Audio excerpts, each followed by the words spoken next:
오늘 우리에게 주시는 축복의 말씀 누가복음 14장 15절에서 24절입니다. 우리 함께 읽도록 하겠습니다. 시작. 함께 먹는 사람 중에 하나가 이 말을 듣고 이르되 무릇 하나님 나라에서 떡을 먹는 자는 복되도다 하니 이르시되 어떤 사람이 큰 잔치를 베풀고 많은 사람을 청하였더니 잔치할 시각에 그 청하였던 자들에게 종을 보내어 이르되 오소서 모든 것이 준비되었나이다 하매 다 일치하게 사양하여 한 사람은 이르되 나는 밭을 샀음에 아무래도 나가 보아야 하겠으니 청컨대 나를 양해하도록 하라 하고 또 한 사람이 이르되 나는 소 5겨리를 샀음에 시험하러 가니 청컨대 나를 양해하도록 하라 하고 또 한 사람이 이르되 나는 장가 들었으니 그러므로 가지 못하겠노라 하는지라. 종이 돌아와 주인에게 그대로 고하니 이에 집주인이 노하여 그 종에게 이르되 빨리 시내 거리와 골목으로 나가서 가난한 자들과 몸 불편한 자들과 맹인들과 저는 자들을 데려오라 하니라. 종이 이르되 주인이 명하신 대로 하였으되 아직도 자리가 있나이다.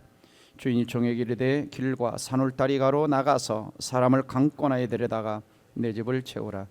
내가 너에게 말하니 전에 청하였던 그 사람들은 하나도 내 잔치를 맛보지 못하리라 하였다 하시니라. 아멘. 한 번 더 인사할까요? 옆 사람에게 당신이 있기에 행복합니다. 진짜냐고 물어보지는 마세요. 자, 오늘은 말씀의 제목이 전도할 때입니다. 지금은 전도할 때입니다. 부제목은 강권하여 데려다가 내 집을 채우라. 전에 어떤 분이 저에게 자기 아버님 전도를 해달라고 요청을 하셨습니다. 병원에 입원하고 계셨는데요, 제가 한양대학병원을 찾아갔습니다. 그런데 가는 길에 좀 차가 막혀서 밤 9시 1분 전에 그 병실 앞에 도착을 한 겁니다. 그런데 그 병원 면회 시간이 밤 9시까지라고. 그래가지고 앞에서 경비가 못 들어가게 그 앞에 있는 그 간호사가 막는 겁니다. 그래서 1분 남았지 않냐고. 그래서 1분만 보고 오겠다고 해서 들어갔습니다. 이제 복음을 전해야 되는데 1분밖에 시간이 없어요. 제가 아마 전도한 중에 가장 짧고 가장 간단하게 복음 제시를 했습니다. 할아버지, 서른 없어요. 아무것도 서른 없어요. 할아버지, 영원히 오래오래 살 수 있는 정말 아름다운 천국이 있어요. 그곳에 들어가고 싶지 않으세요? 가고 싶어요. 아, 그래요? 그런데 사람은 죄인이라서 그 나라에 들어갈 수가 없어요. 그런데 예수님이 할아버지 죄를 대신하여 십자가에 죽으시고 3일 만에 다시 살아나셨어요. 이 예수님 믿으면 모든 죄를 용서받고 천국에 들어갈 수 있어요. 오늘 하나님께서 할아버지에게 이 천국을 선물로 주신다면 받으시겠어요? 네, 받고 싶어요. 그렇게 해서 저를 따라서 영접 기도를 하시고 그리고 3일 후에 세상을 떠나셨습니다. 가장 짧은, 그러면서도 기억에 남는, 제가 만약에 그때 그냥 다음에 올게 하고 와버렸다라면 아마 어쩌면 복음을 듣지 못했을 수도 있습니다. 여러분, 이 땅을 살다가 세상을 떠날 때 가장 복받은 사람은 어떤 사람입니까? 바로 예수 그리스도를 구원자와 주님으로 믿고 죽은 사람입니다. 그래서 요한계시록 14장에서는 주 안에서 죽은 자가 복되다라고 성경은 말씀하고 있는 것이죠. 오늘 성경을 읽어보면 15절 말씀에 바리새인들과 함께 예수님이 이제 이 집에 들어가서 음식을 먹고 있는데 그 밥을 먹는 사람 중에 하나가 예수님께 이렇게 이야기를 합니다. 주님, 하나님 나라에서 떡을 먹는 자는 복됩니다 라고 이렇게 이야기를 했습니다. 이 사람이 이야기한 물론 의도는 유대인의 관점에서 이야기한 겁니다. 왜냐하면 지금 예수님과 함께 떡을 먹고 있는데 자기 유대인들은 이미 하나님 나라에서 떡을 먹고 있는 구원받은 사람처럼 생각을 한 겁니다. 그래서 복되다라고 이야기를 한 거죠. 그렇지만 그럼에도 불구하고 이 사람이 이야기한 내용 자체는, 배경은 좀 뒤로 하고 이야기한 자체는 맞는 겁니다. 그렇죠? 하나님 나라에서 떡을 먹는 인생, 천국 잔치에 참여하는 그 사람은 복된 인생인 줄 믿습니다. 예. 그러니까 하나님 나라에서 떡을 먹는다는 것은 구원을 받는 사람, 구원을 받은 사람, 예수 믿는 사람, 천국 잔치에 참여한 사람이다라고 하는 것입니다. 그래서 우리가 이 땅을 살아갈 때 가장 최고의 복은 뭐냐? 예수 믿고 천국 잔치에 참여하는 사람인 것이죠. 자, 여러분 묻습니다. 예수 그리스도를 구원자와 주님으로 믿으십니까? 그렇다면 여러분은 가장 큰 복, 가장 좋은 복, 가장 중요한 복, 최고의 복, 천국 잔치에 참여한 복을 받으신 줄 진심으로 축하를 드립니다. 옆 사람에게 얘기하세요. 당신은 최고의 복을 받으셨습니다. 근데 아마 어떤 사람은 그거 말고 복권 당첨되게 해주시지. 최고의 복을 받으셨죠. 반면에 그러면 하나님 나라 잔치 참여하지 못하면 어떻게 될까요? 지옥 가는 겁니다. 냉정해요. 천국 아니면 지옥이죠. 자, 여러분 물어봅시다. 우리 하나님의 최고의 관심사가 무엇일까요? 답을 가르쳐 드렸네요. 자, 저와 여러분이 지옥 가지 않고 천국 가는 겁니다. 그래서 우리 하나님은 저와 여러분의 구원을 위해서 언제부터 계획하셨냐? 창세 전부터 그리스도 안에서 우리를 예정하시고 선택하시고 때가 참에 그 아들을 보내셨고, 그리고 십자가에 죽게 하셨고 부활하게 하셨고, 우리로 하여금 불러주셔서 예수 믿게 하셨습니다. 그것이 복입니다. 우리는 신앙생활을 하다 보니까 이게 너무 익숙되어 가지고 내가 예수 믿은 것이 얼마나 큰 복인지 모른 채 살아가는 거예요. 그리고는 그것을 진짜 복으로 생각하지 못하고 끊임없이 뭐만 구하느냐? 세상 복만 구하는 거예요.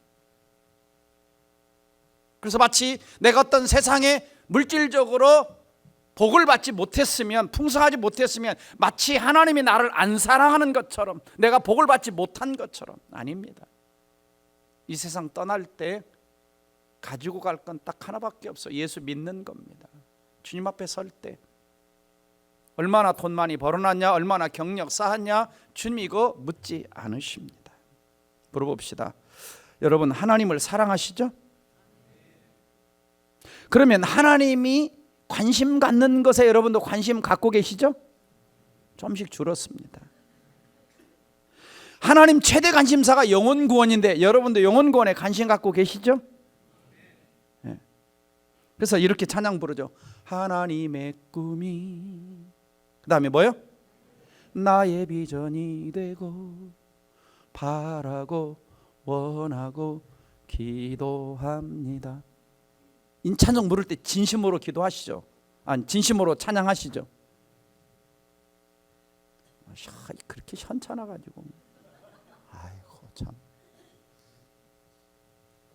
자, 저는 우리 이 자리에 앉은 모든 분들이 하나님의 최대 관심사 영혼구원이 우리의 관심사가 되기를 주의 이름으로 축원합니다. 자, 오늘 성경에 하나님의 최대 관심사가 뭐냐? 큰 잔치 비유를 통해서 우리 주님이 하나의 이야기를 하고 계십니다. 어떤 사람이 큰 잔치를 열었어요. 그러니까 큰 잔치를 열었다는 것은 부자라는 겁니다. 돈이 많다는 거예요. 그래가지고 미리 참석할 사람들에게 초청장을 다 보냈습니다. 초청장을 다 보내고 나서 잔치 당일날 준비가 다 되었으니 또 종도를 보내가지고 사람들을 초청을 합니다. 이제 그 당시 유대 문화에서는, 이 당시 문화에서는 두 번 초청을 하게 됩니다. 미리 초청할 사람들을 정해가지고 이제 음식을 준비하기 전에 초청장을 먼저 보내요. 그리고 이제 초청 당일날 음식이 다 준비되면 이때 종들이 가서 초청장을 보낸 사람들한테 또 가서 이제 음식이 다 준비됐으니까 이제 잔치 자리에 오십시오 하고 또 초청을 하게 됩니다. 자, 오늘 그런 이야기를 하고 있죠. 준비가 완료되었다. 그래서 이제 17절 말씀 보면 모든 것이 준비되었으니 그럽니다. 모든 것이 준비되었나이다. 잔치에 참석하라는 것이죠. 그래서 이제 이렇게 첫 번째 초청받은 사람들은 반드시 어떤 의무가 있냐? 이 잔치에 참석할 의무가 있어요. 초청장을 받았고 음식이 다 준비됐기 때문에 안 가면 어떻게 되는 거예요? 음식이 다 식거나 버려야 되는 것입니다. 요즘처럼 좀 냉장고가 있어가지고 그래 좀 다음에 먹지 하고 좀 하면 되는데 그렇지 않습니다. 자, 여기서 준비가 다 됐다라고 하는 것은 영적으로 보면은 천국 잔치 준비가 끝났다는 거죠. 예수님 오셔서 우리가 천국에 들어갈 준비를 십자가를 통해서 다 준비해 놓으신 겁니다. 그러니까 구원이라고 하는 것은 이미 다 준비가 돼 있어요. 내가 구원을 위해서 내가 따로 준비할 게 없습니다.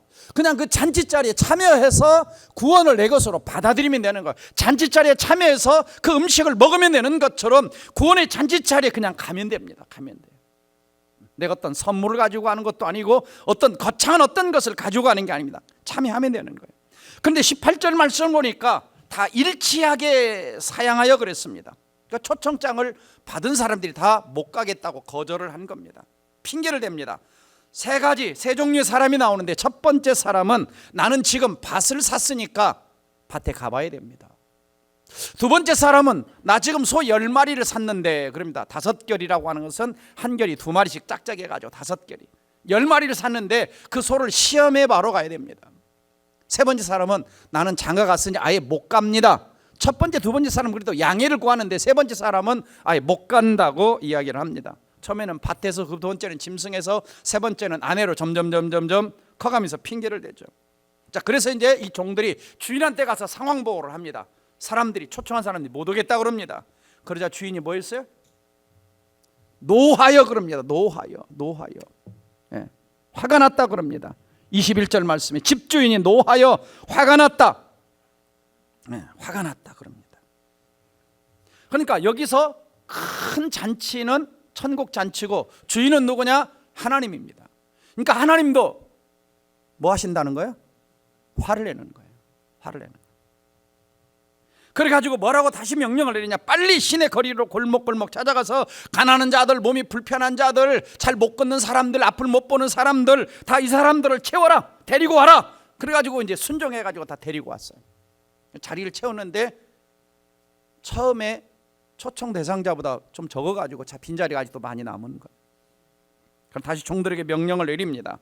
종들에게 명령을 내려서 23절입니다. 길과 산 울타리 가로나가서 사람들을 강권하여 데려다가 내 집을 채우라, 이렇게 명령을 내렸죠. 명령을 내렸습니다. 그래서 지금 천국 잔치가 벌어졌고 명령을 내렸고, 그리고 초대장에는 뭐 누구의 사인이 있냐? 예수 그리스도의 사인이 있는 거야. 그래서 예수 그리스도의 사인이 있으면 누구나 들어갈 수 있습니다. 여기서 종들은 누구냐? 종들은 오늘날 교회와 그리스도인들이라고 말할 수가 있습니다. 그리고 그 당시 초대받았던, 1차적으로 초대받던 사람들은 그 당시 누구냐? 유대인들입니다. 유대인들. 그런데 그들은 거절했던 거죠. 메시아를 거절했고 천국 잔치를 거절했습니다. 그 다음에 본문에 가난한 자들, 전원자들, 또 맹인들, 이 사람들은 누구를 말하느냐? 이방인들을 말합니다. 그러니까 예수 그리스도가 그 땅에 왔을 때, 자기 땅에 왔을 때 자기 땅의 백성들이 영접하지 아니했다, 그리고 십자가에 못 박아 죽였다라고 말하고 있죠. 그래서 구원의 복음이 어디로 넘어갑니까? 이방인들에게 넘어가는 겁니다. 이방인들. 그 이방인이 누구냐? 오늘날 저와 여러분이 이방인이었던 거죠. 그래서 우리에게 구원의 복음이 온 거예요. 그래서 오늘 본문을 통해서 우리가 좀 관심을 가질 것 중에 하나가 뭐냐? 강권하여 데려다가 내 집을 좀 채우라는 것입니다. 빨리 가서. 그래서 강권이라고 하는 말은 그 말 그대로 강하게, 강제로 권하는 겁니다. 강제로. 그러니까 좀 우리 교회 한번 와주세요, 이렇게 하는 게 아니에요. 안 오면 지옥 갑니다. 겁박을 주는 거예요. 이번에 안 오면 큰일 납니다. 꼭 와야 돼요. 좀 세상 말로 말하면 좀 잡고서라도, 끌고서라도 오라는 그 의미가 좀 담겨져 있고, 또 그 속에는 하나님 아버지의 마음, 한 영혼이라도 어떻게든 데리고 와서 구원받게 하시려는 하나님 아버지의 마음이 그 속에 들어 있습니다. 그렇죠? 그러니까 여러분, 전도라는 것은요, 좋은 말로 해야 될 때도 있지만은, 전도라는 것은 때로는 겁주어서라도, 강하게라도 꼭 점잖게 하는 것만이 아닙니다. 점잖게 하는 것만이 아니에요.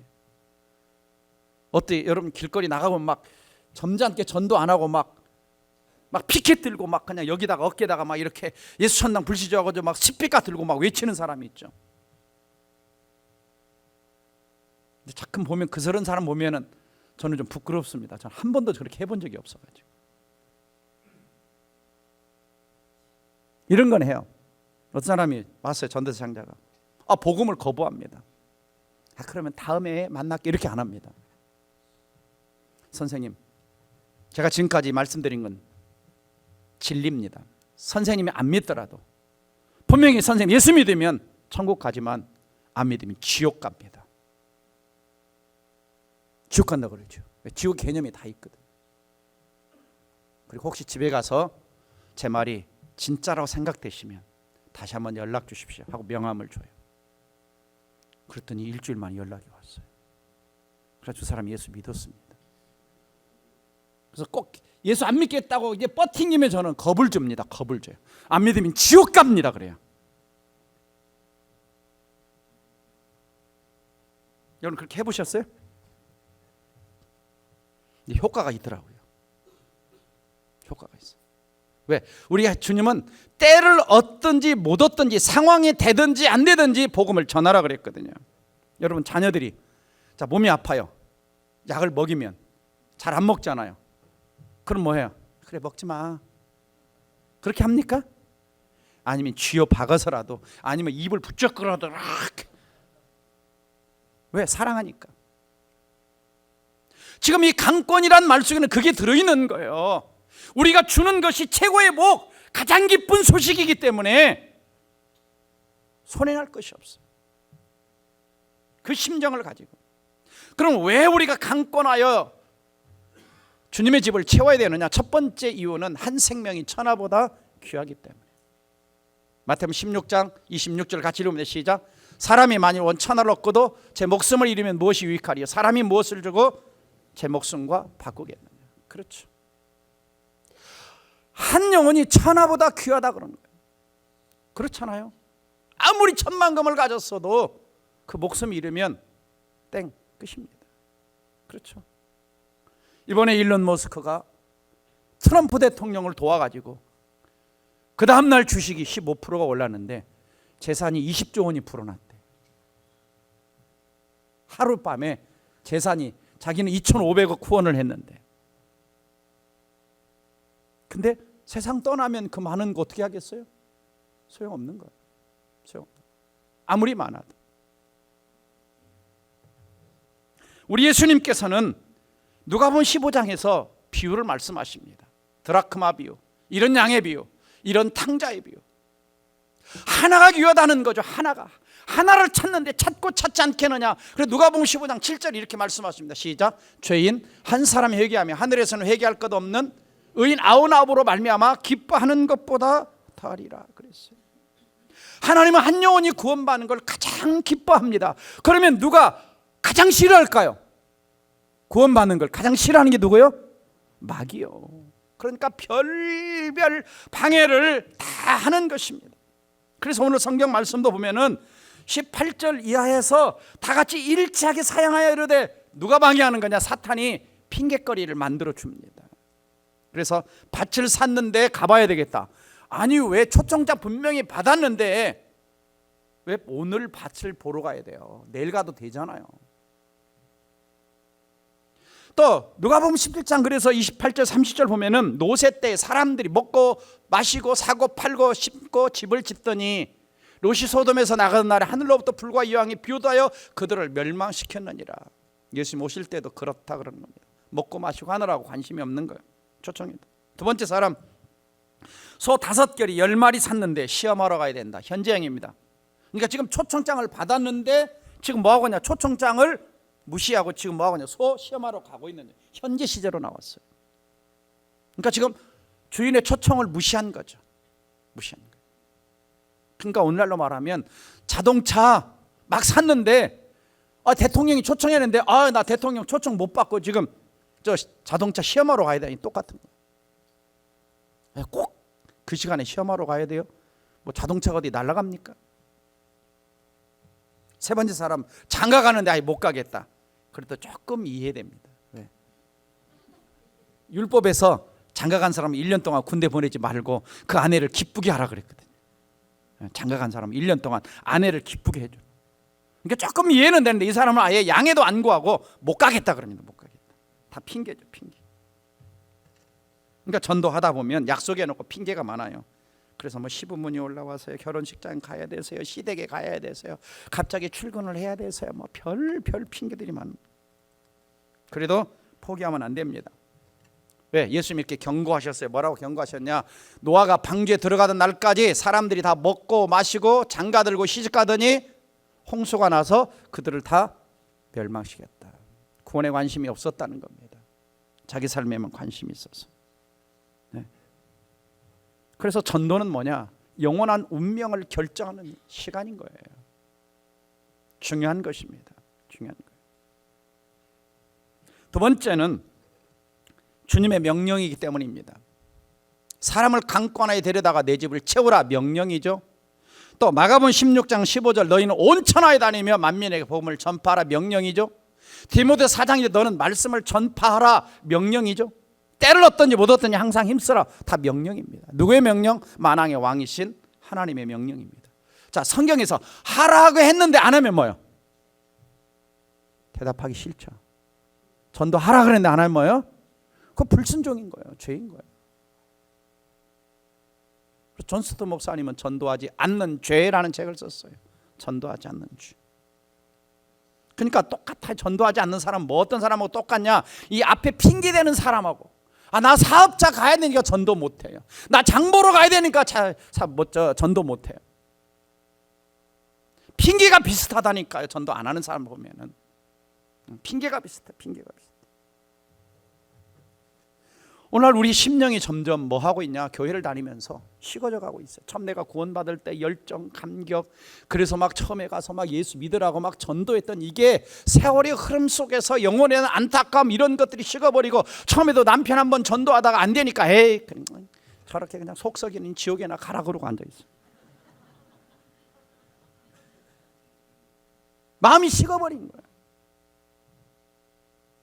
그럼에도 불구하고 여전히 지금도 명령에 순종하여 저 아프리카로, 저 남미로, 저 전쟁터로 복음을 전하러, 저 북한으로, 중국으로 복음을 전하러 가는 사람들이 있단 말이에요.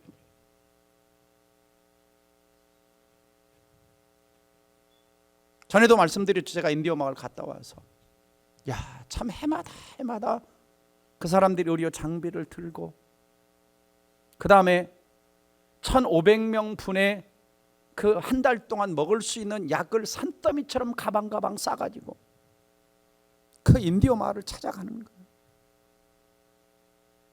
80세 된 그 할아버지는 20년째.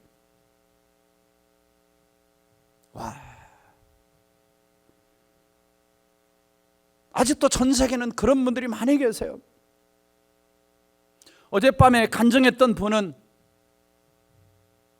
맹인들, 앞을 못 보는 사람들 전도하려고 맹인 아가씨와 결혼을 하고 맹인들을 섬기는 그 서영원들, 25만 명의 시각장애인이 있다 그러죠. 전도하기 위해서 앞을 못 보는 아내를 만나서 결혼을 하고 그 사람들을 위한 사역을 말고 점자 도서관을 만들고, 누군가는 하는 겁니다. 여러분 아프리카로 가라 그러면 가겠어요? 지금 레바논하고 그쪽에 지금 헤즈볼 나오고 그쪽 전쟁하는 데 가서 저 복음을 전하러 가라면 가시겠습니까? 옆집 가라는 거예요. 멀리 안 가도 된다. 네 가족 친척들, 남편한테, 아내한테, 자녀한테.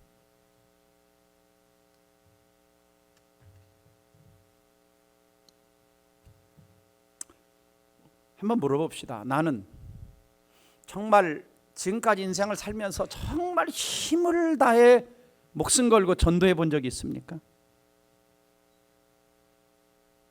어떠세요? 한번 전도하러 막 길을 쓰고. 저는 전에 낙도 오지 전도 다니다가 하여간 뭐 바다에 풍랑 만나서 죽을 뻔도 하고, 지리산 계곡에서 전도 갔다 오다가 빠져 죽을 뻔도 하고, 전도하다가 경찰서에 끌려가기도 하고, 유괴범 소리도 수없이 많이 듣고, 욕도 많이 얻어먹고. 전에 어떤 부자 할머니 전도하는데, 와, 여기 아주대병원 입원하고 계셨어요. 부자 할머니. 누가 오라 그랬어요? 막 들어가자마자 누가 오라 그랬어요? 나가세요! 막 들어가자마자 소리를 지르시는데, 그래도 또 갔어요. 그리고 1년 만에 목사님 너무 아파요, 기도해 주세요 그러더라고요. 그래서 영접하셨어요. 그 남편도 제가 전도를 해서 예수님 영접하고 돌아가셨어요. 부자입니다. 용산 관광터미널을 가시고 6.25 때 중공군 사령관 통역 5개 국어를 했던 똑똑하신 분. 예수님 영접하셨죠. 그렇죠. 또 아내 전도에다가 전도 가는 거예요. 막 퇴짜 맞고 또 가는 거예요. 퇴짜 맞고 또 가는 거예요. 세 번째, 천국잔치에 참여하는 것은 때가 있다. 같이 읽어봅니다. 24절 시작. 내가 너에게 말하노니 전에 청하였던 그 사람들은 하나도 내 잔치를 맛보지 못하리라. 거절한 사람 기회가 안 주어지겠다는 거예요.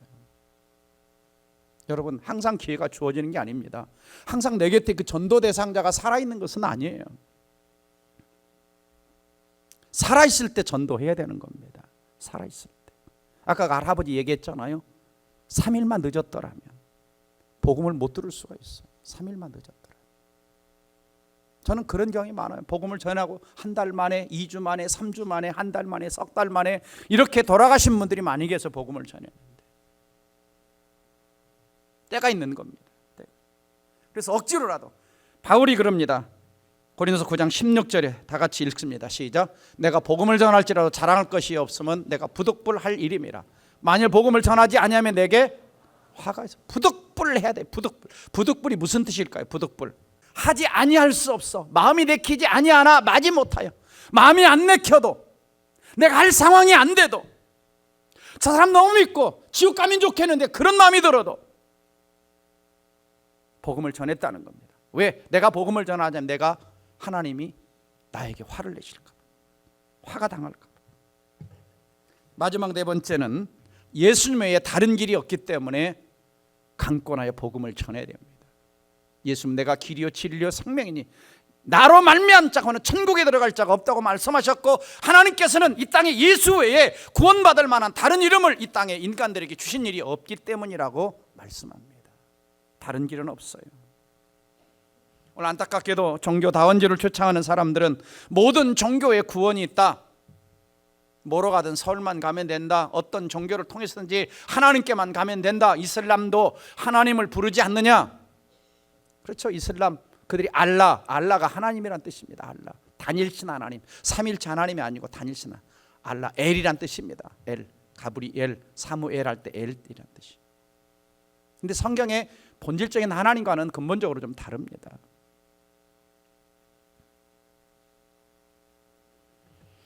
그래서 종교다원주의가 오늘날 판을 치고 있습니다. 이게 이제 포스트 모더니즘과 함께 나오는 건데요. 포스트 모더니즘이 뭡니까? 내 생각, 내 사상이 최고라는 것이죠. 자기밖에 없는.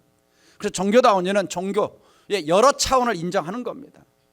그래서 종교다운 모든 종교를 동일한 위치에 놓고 바라보는 것으로 모든 종교들이 제시한 진리에는 그 나름대로의 타당성이 있을 뿐 아니라 궁극적으로 본질은 동일하다고 보는 견해. 맞을까요? 그래서 기독교를 유일한 구원의 종교로 바라보지 않는 겁니다. 비진리와 하나가 될 수가 없어요. 거짓과 하나가 될 수가 없는 겁니다. 성경은 진리는 타협하지 않아요. 그래서 예수님께서 바리새인들과 서기관들과 독사의 자식들아 강하게 외쳤던 겁니다. 진리를 거스렸기 때문에, 진리를 왜곡했기 때문에. 그래서 우리가 성경을 알 때 똑바로 알고 똑바로 배워야 잘못된 대로 넘어가지 않고 십자가의 진리를 정확하게 붙들어야 됩니다.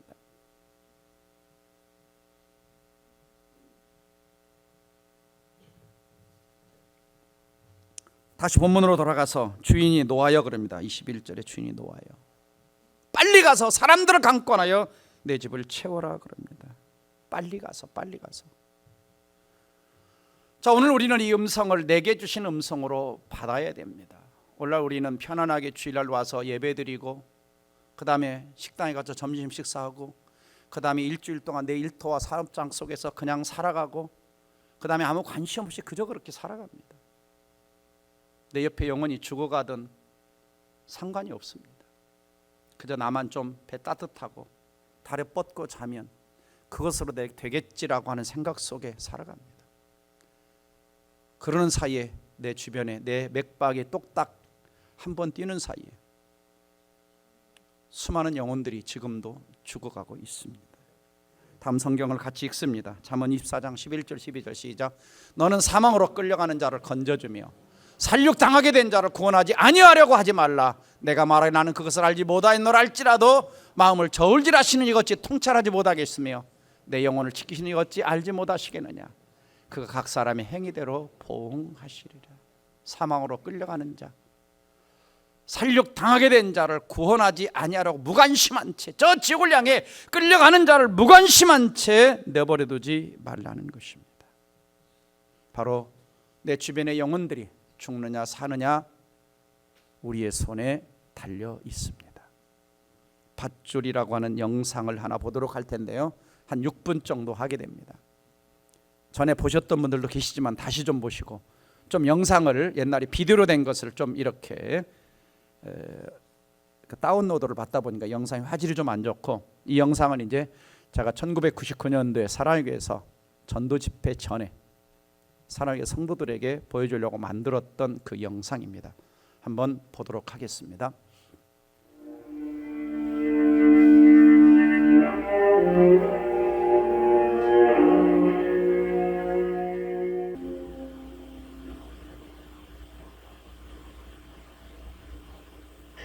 우리 도영이하고는 제가 서울구치소 보안대장을 할 때 처음 만났습니다.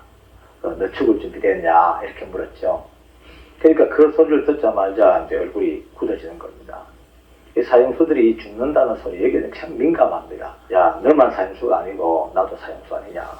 그리고 너하고 나뿐만이 아니고 실제로 따지고 보면은 이 세상 모든 사람이 전부 하나님 앞에는 날 받아놓고 사는 사형수다. 참 강하고 터프하고 무자비하고 아주 징그러운 맹렬한이라고 알려졌던 이 친구가 그 한 껍질 안에는 누구보다도 더 울고 싶은 마음이 스프링처럼 확 농축되어 있고요. 얼마나 울면서 제 목을 끌어안고 같이 덩어리를 끌어안고 울다가 이제는 알겠습니다. 이제 죽을 준비할게요. 죽을 준비하겠습니다. 그렇게 울면서 죽을 준비를 하겠다고 늘 이 성경책을 가슴에 끼고 다녀요. 운동 가도 면회를 나가도 늘 끼고 다니다가 다른 후배 사형수들을 복도에서 만나면, 야, 너 죽을 준비해라. 너 죽을 준비해라. 만나는 사형수마다 죽을 준비해. 죽을 준비해.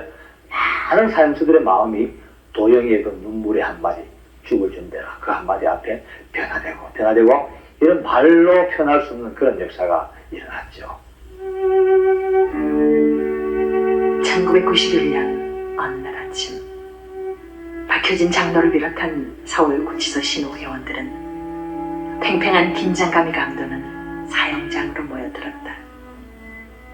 사형수 도영이를 데리고 나오는 일과 예배드리는 일, 특히 사람들이 하기 꺼려하는 시신 치우는 일을 신호회에서 맡기로 뜻을 모았던 것이다.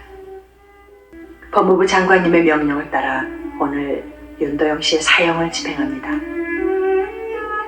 서울구치소 소장의 언도가 있은 다음 이름과 생년월일을 확인하는 인정신문이 이어지고, 절차에 따라 이제껏 지은 죄를 읽어나가려던 순간 도영이가 갑자기 두 손을 지켜들었다.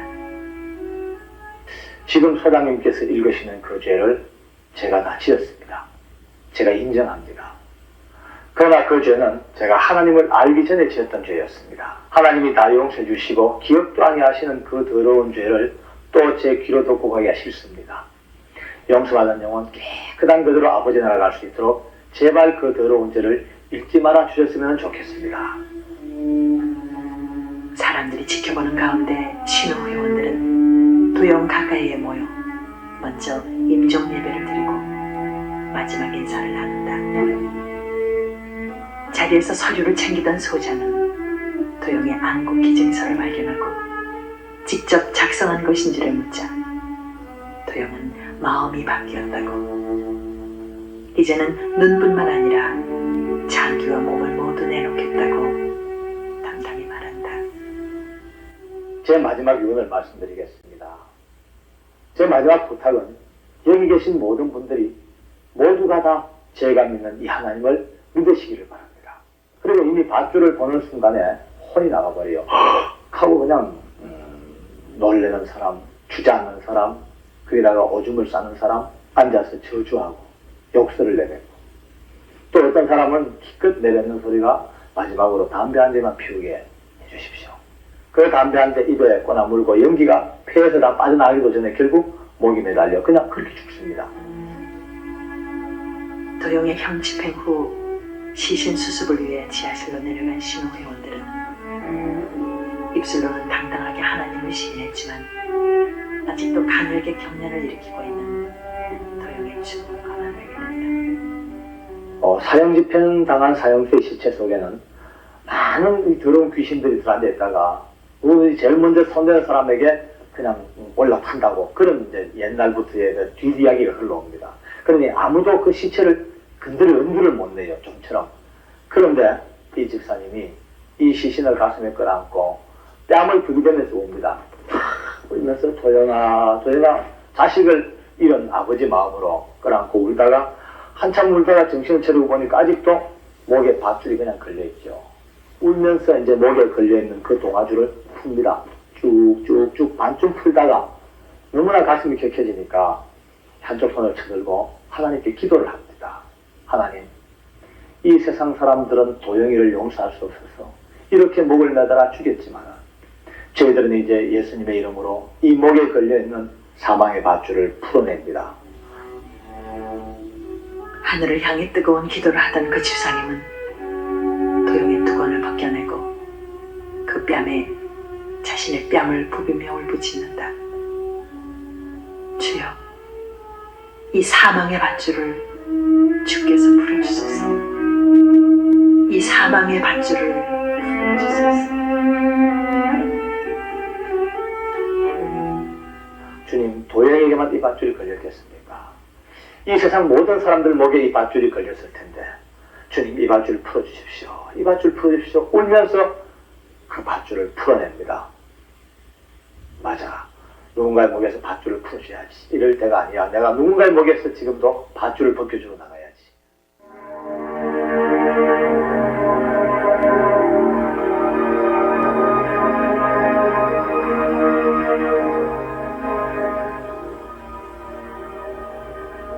죽음 앞에서 어쩌니 자유로운 사람이 있을까? 지금 세상을 살아가는 나의 목에도 어쩌면 한 발 한 발 죽음으로 이끄는 밧줄이 걸려있는 것은 아닐까?